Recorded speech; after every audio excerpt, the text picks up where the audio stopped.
ನಮಸ್ತೆ ವೀಕ್ಷಕರೇ, ಸುಹಾಸಿನಿ ಕಾರ್ಯಕ್ರಮಕ್ಕೆ ಪ್ರೀತಿಯ ಸ್ವಾಗತ. ವೀಕ್ಷಕರೇ, ಸಾಕಷ್ಟು ಬಾರಿ ಸುಹಾಸಿನಿಯಲ್ಲಿ ನಿಮಗೆ ಸಾಧನೆ ಮಾಡಿರುವಂತಹ ಮಹಿಳೆಯರನ್ನ ಪರಿಚಯ ಮಾಡಿಕೊಟ್ಟಿದ್ದೀವಿ. ಸಾಧನೆ ಅಂತಂದಾಗ ಸಾಕಷ್ಟು ಬೇರೆ ಬೇರೆ ಕ್ಷೇತ್ರಗಳಲ್ಲಿ ಅದು ಕೌಂಟ್ ಆಗುತ್ತೆ. ಸ್ಪೆಷಲಿ ಬಿಸ್ನೆಸ್ ಅಂತಂದಾಗ, ಉದ್ಯೋಗ ಅಂತಂದಾಗ ಸ್ವಂತ ಉದ್ಯೋಗ ಆರಂಭಿಸಿ ಗೆದ್ದವರು ಬೆರಳೆಣಿಕೆಯಷ್ಟು ಮಾತ್ರ. ಅಂಥವರಲ್ಲಿ ಒಬ್ಬರು ಉಮಾರೆಡ್ಡಿ. ಎಂಜಿನಿಯರ್ ಪದವೀಧರರಾಗಿರುವಂತಹ ಉಮಾರೆಡ್ಡಿಯವರು ಅವರೇ ಒಂದು ಕಂಪನಿನ ಶುರು ಮಾಡಿದ್ರು. ಆ ಮೂಲಕ ಸಾಕಷ್ಟು ಜನರಿಗೆ ಕೆಲಸನೂ ಕೂಡ ಕೊಟ್ಟರು. ಬನ್ನಿ, ಉಮಾರೆಡ್ಡಿಯವರು ಯಾವ ರೀತಿ ಒಂದು ಬಿಸ್ನೆಸ್ಸಲ್ಲಿ ಗೆದ್ರು ಅಂತ ತಿಳ್ಕೊಳ್ಳೋಣ ಇವತ್ತಿನ ಸುಹಾಸಿನಿಯಲ್ಲಿ. ಮತ್ತೊಮ್ಮೆ ಕಾರ್ಯಕ್ರಮಕ್ಕೆ ಸ್ವಾಗತ. ನಾನು ನಿಮ್ಮ ಗೆಳತಿ ಸಬೀತಾ.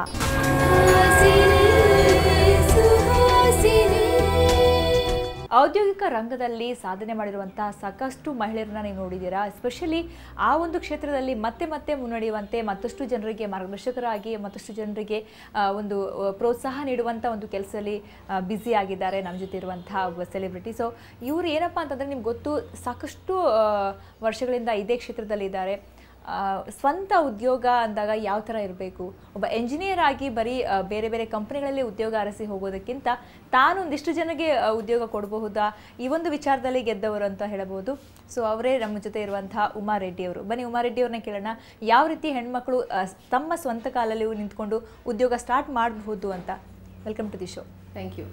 ಸೊ ನಿಮ್ಮ ಹೈಟೆಕ್ ಮ್ಯಾಗ್ನೆಟಿಕ್ ಮತ್ತು electronics private limited company so ಇವಾಗ ದೊಡ್ಡ ಮಟ್ಟದಲ್ಲಿ ಬೆಳೆದಿದೆ. ಸೊ ಅದಕ್ಕಿಂತ ಮುಂಚೆ ನೀವು ಆ್ಯಕ್ಚುಲಿ ಎಂಜಿನಿಯರ್ ಆಗಿದ್ರಿ, ಎಂಜಿನಿಯರ್ ಓದಿರೋದು. ಯಾವ ಥರ ಸ್ಟಾರ್ಟ್ ಮಾಡಬೇಕು ಅಂತ ಅಂದ್ಕೊಂಡ್ರೆ ಬಿಸ್ನೆಸ್ಸು? ನಾನು ಶುರು ಮಾಡಿರುವಾಗ ಈ ಬಿಸ್ನೆಸ್ಸು ವಾಸ್ 1984. ಆ ಟೈಮ್ನಲ್ಲಿ ಆಂಟ್ರಪ್ರಿನರ್ಶಿಪ್ ಅಂದರೆ ವರ್ಡ್ ಗೊತ್ತಾಗಲಿಲ್ಲ. And there was no entrepreneurship environment ಇರಲಿಲ್ಲ, ಆವಾಗಿರಲಿಲ್ಲ.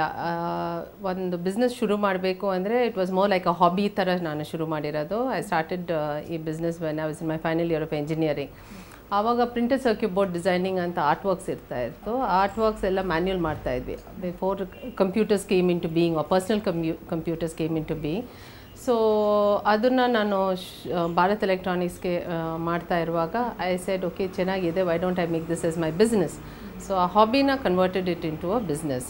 ಯಾವುದೇ ಎಲೆಕ್ಟ್ರಾನಿಕ್ ಬಿಸ್ನೆಸ್ ಇದ್ದರೂ we making only custom build products, very customise products ನಾವು ಮಾಡೋದು ಫಾರ್ ಇಂಡಸ್ಟ್ರಿಯಲ್ ಅಪ್ಲಿಕೇಶನ್. ನೀವು ಆ್ಯಕ್ಚುಲಿ ಈ ಬಿಸ್ನೆಸ್ ಸ್ಟಾರ್ಟ್ ಮಾಡಿದಾಗ ಸ್ಟೂಡೆಂಟ್ ಆಗಿದ್ರಿ, ಎಂಜಿನಿಯರಿಂಗ್ ಕೂಡ ಇನ್ನೂ ಮುಗ್ದಿರಲಿಲ್ಲ ನಿಮ್ಮದು. ನಿಮಗೆ ಹಣ ಎಲ್ಲಿಂದ ಸಿಕ್ತು, ಯಾರು ಸಪೋರ್ಟ್ ಮಾಡಿದ್ರು ನಿಮಗೆ? ಅದೇ ಆ ಕಾಲದಲ್ಲಿ ನಮ್ಮ ತಂದೆ ಸರ್ವಿಸ್ನಲ್ಲಿದ್ದರು. ಪ್ಲಸ್ ಬ್ಯಾಂಕ್ಸನ್ನು ಈ ಥರ ಆಂಟ್ರಪ್ರಿನರ್ಶಿಪ್ ಡೆವಲಪ್ಮೆಂಟ್ ಅಂತ ಒಂದು ಸ್ಕೀಮ್ಸು ನಾರ್ಮ್ಸು ಏನೂ ಇರಲಿಲ್ಲ. ಬಟ್ ಆ ಕಾಲದಲ್ಲಿ ಏನಾಯ್ತು ಅಂದರೆ ನಾವು ಒಂದು ಸ್ಟೆಪ್ ಬೈ ಸ್ಟೆಪ್ ಇನ್ವೆಸ್ಟ್ಮೆಂಟ್ ಮಾಡ್ತಾ ಹೋಗ್ತಾ ಆಗೋಕ್ಕೆ ಒಂದು ಆಪರ್ಚುನಿಟಿ ಇತ್ತು. ನಾವು ಶುರು ಮಾಡಿರುವಾಗ ಬಿಸ್ನೆಸ್ ಚಿಕ್ಕದಾಗಿ ಮಾಡಿದ್ವಿ. ಆಮೇಲೆ plough the money back into the same business ಅಂತ. ಆಮೇಲೆ ಕರ್ನಾಟಕ ಸ್ಟೇಟ್ ಫೈನಾನ್ಷಿಯಲ್ ಕಾರ್ಪೊರೇಷನಿಂದ ಮತ್ತೆ ಲೋನ್ ತೊಗೊಂಡ್ಬಿಟ್ಟು then only I started expanding my business. So business start ಮಾಡಿದಾಗ ಹೇಗಿತ್ತು ಫಸ್ಟ್ ನಿಮ್ಮದೇ? ಸ್ಟಾರ್ಟಿಂಗಲ್ಲಿ ಯಾವತ್ತು ಒಂದು ಬಿಸ್ನೆಸ್ ಸ್ಟ್ಯಾಂಡಪ್ ಆಗಬೇಕಾದ್ರೆ ಸ್ವಲ್ಪ ಇಟ್ ಟೇಕ್ಸ್ ಟೈಮ್ ಅಲ್ಲ, ನಿಮ್ದು ಯಾವ ಥರ ಇತ್ತು response? Takes a lot of time and it's a lot of hard work. Peoples business ಅಂದರೆ it's just time and over time. You have to keep thinking business all the time. ನಮ್ಮ ರಾತ್ರಿ ಮಲ್ಕೊಂಡಿರುವಾಗ you will be thinking of something about tomorrow, ಏನು ಮಾಡಬೇಕು. And then you always have to think ahead, ಮುಂದಕ್ಕೆ ಏನಾಗುತ್ತೆ, ಈ business ಹಿಂಗೆ ಇದ್ದರೆ ಆಗುತ್ತಾ, ಇವತ್ತದು ಇಲ್ಲ ಈ ತಿಂಗಳದು ಮಾಡ್ತಾ ಇದ್ದರೆ ಅದು ಬಿಸ್ನೆಸ್ ಮುಂದಕ್ಕೆ ಹೋಗೋಕ್ಕೆ opportunity. Because you have to keep changing, especially in electronics. Product life cycles are very short. So ಹೊಸ ಪ್ರಾಡಕ್ಟ್ಸ್ ಬರ್ತಾ ಇರುತ್ತೆ, ಹೊಸ ಟೆಕ್ನಾಲಜಿ ಬರ್ತಾ ಇರುತ್ತೆ. You have to keep up with technology. Changes ಮಾಡ್ತಾ ಇದ್ರೆ ಈಗಿನ ಕಾಲಕ್ಕೆ ಅದು ನೀವು ಹೇಳ್ದಂಗೆ ಸ್ಪರ್ಧೆ ಜಾಸ್ತಿನೇ ಇದೆ. ಬಟ್ ಅವಾಗ ಹೇಗಿತ್ತು ಅಂತ? ಅವಾಗೂ ಇತ್ತು, ಆವಾಗನೂ ಟೆಕ್ನಾಲಜಿ ಚೇಂಜಸ್ ಹೆಚ್ಚು ಇತ್ತು. ಇವಾಗ ಕಾಂಪಿಟೇಷನ್ ಜಾಸ್ತಿ ಆಗ್ತಾ ಇದೆ. ಆ್ಯಂಡ್ ಕಾಂಪಿಟೇಷನ್ ಆವಾಗ ನಮ್ಮಲ್ಲಿ ಕಾಂಪಿಟೇಷನ್ ಇರುತ್ತೆ. ಇವಾಗ ನಾವು ಗ್ಲೋಬಲ್ ಕಾಂಪಿಟೇಷನ್. ಇವಾಗ ನಮ್ಮದೇ ಟ್ರಾನ್ಸ್ಫಾರ್ಮರ್ಸ್ ಇರ್ಬೋದು, but there are companies abroad who are selling transformers at a much lower price. So ಆ ಕಾಂಪಿಟೇಷನ್ ಜಾಸ್ತಿ ಆಗೋಗಿದೆ. ಆ್ಯಕ್ಚುಲಿ ಅಮ್ಮಂಗೆ ಭಯ ಇತ್ತು ಬಿಸ್ನೆಸ್ ಸ್ಟಾರ್ಟ್ ಮಾಡೋಕೆ ಹೋಗ್ತಿದ್ದಾರೆ. ಬಿಕಾಸ್ ಅವಾಗ ನೀವು ಹೇಳ್ದಂಗೆ ವುಮೆನ್ ಆಂಟ್ರಪ್ರನರ್ ಯಾರು ಜಾಸ್ತಿ ಇರಲಿಲ್ಲ. ಸೊ ನಿಮಗೆ ಅಮ್ಮ ಈಗೇನು ಹೇಳ್ತಾರೆ, ಮಗಳು ಗೆದ್ಬಿಟ್ಟಿದ್ದಾರೆ, ಸೊ ಬಿಸ್ನೆಸ್ ವಿಮೆನ್ ಆಗಿ.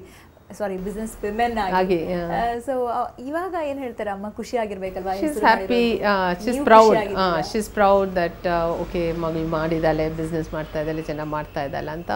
But she always feels that I'm always working, because I'm always working. In business andre one morning timings anta iralla. Morning in the evening you're always working. You're always thinking about your work. Probably you're not physically working, but adra ಬಗ್ಗೆ ಯೋಚಿಸ್ತಾ ಇರ್ತೀವಿ. She's proud.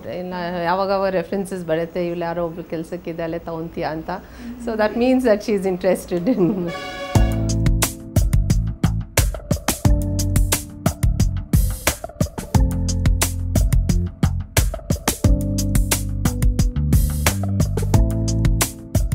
High tech Magnetics and Electronics private Limited company ಉಮಾರೆಡ್ಡಿಯವರಾದರೂ ಉಮಾರೆಡ್ಡಿಯವರು ಸಾಕಷ್ಟು ಹೆಣ್ಮಕ್ಳಿಗೆ ಈ ಕಂಪ್ನಿಯಲ್ಲಿ ಕೆಲಸ ಕೊಟ್ಟಿದ್ದಾರೆ. ಇಲ್ಲಿ ಕೆಲಸ ಮಾಡ್ತಾ ಬದುಕನ್ನು ಕಂಡುಕೊಂಡಿರೋರು ಅನೇಕರಿದ್ದಾರೆ. ತರಬೇತಿ ಪಡೆದಿರಬಹುದು ಅಥವಾ ತರಬೇತಿ ಪಡೆದೇ ಇಲ್ಲಿ ಬಂದು ತರಬೇತಿ ಪಡೆದು ಕೆಲಸಕ್ಕೆ ಸೇರಿರೋರಿದ್ದಾರೆ. ಬನ್ನಿ ಅವ್ರೇನು ಹೇಳ್ತಾರೆ ಕೇಳೋಣ. ನನ್ನ ಹೆಸರು ಶಾಂತಿ. ನಾನು 12 ಇಯರ್ಸಿಂದ ಹೈಟೆಕ್ಕಲ್ಲಿ ಜಾಯ್ನ್ ಆದಾಗ ನಾನು BE ಮಾಡಿ ಇಲ್ಲಿ ಜಾಯ್ನ್ ಆಗಿರೋದು. ಯಾವುದೇ ಕೆಲಸ ಡಾಕ್ಯುಮೆಂಟೇಷನಿಂದ ಹಿಡಿದು ಕ್ವಾಲಿಟಿ ಅಶ್ಯೂರೆನ್ಸಿಂದ ಸ್ಟೋರ್ಸ್ ಮ್ಯಾನೇಜ್ಮೆಂಟು ಎಲ್ಲ ಕೆಲಸನೂ ಈ ಕೆಲಸ ಗೊತ್ತಿಲ್ಲ ಅಂತ ಹೇಳೋಂಗಿಲ್ಲ. ಆ ಥರ ಎಲ್ಲ ಮೇಡಮು ಇದು ಟ್ರೈನಿಂಗ್ ಕೊಟ್ಟಿದ್ದಾರೆ.